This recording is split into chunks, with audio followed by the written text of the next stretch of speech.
يا مصرية يا طعمية، انتي غيرانة من السعودية العظمى.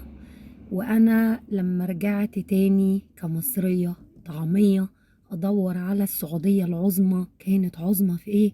لقيتها كانت عظمى في الدياسة، عظمى في ان هي تجيب كريستيانو وعشيقته، وان رجالات السعودية العظمى يجروا قدامهم والست لابسة عريان لغاية مفتوح الفستان لغاية فوق، وهم بيجروا يوسعوا لها الطريق في مشهد مثير للاشمئزاز والنفور منهم.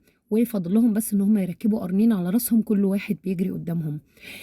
لما رجعت اقرا عن تاريخ السعوديه العظمى، لقيت ان السعوديه العظمى بلاد الحرمين، قبلتنا قبلة المسلمين، هي وراعيها وحاميها محمد بن زرطان.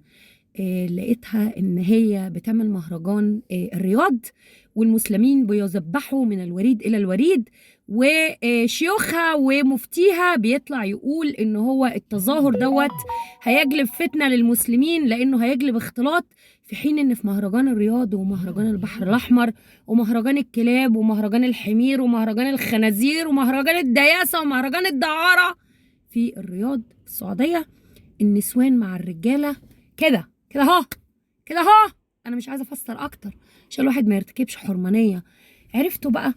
ببص في الناحيه التانية او على الجانب الاخر من النهر، بلاقي قطر بلد صغيره قد كده، بتعلمكم يعني ايه ان دوله تكون صغيره في المساحه قد كده بس فعلا عظمى بافعالها، عظمى برجالاتها، ان هي شايله هم الامه، وجولات مكوكيه عشان يحلوا مشكله فلسطين.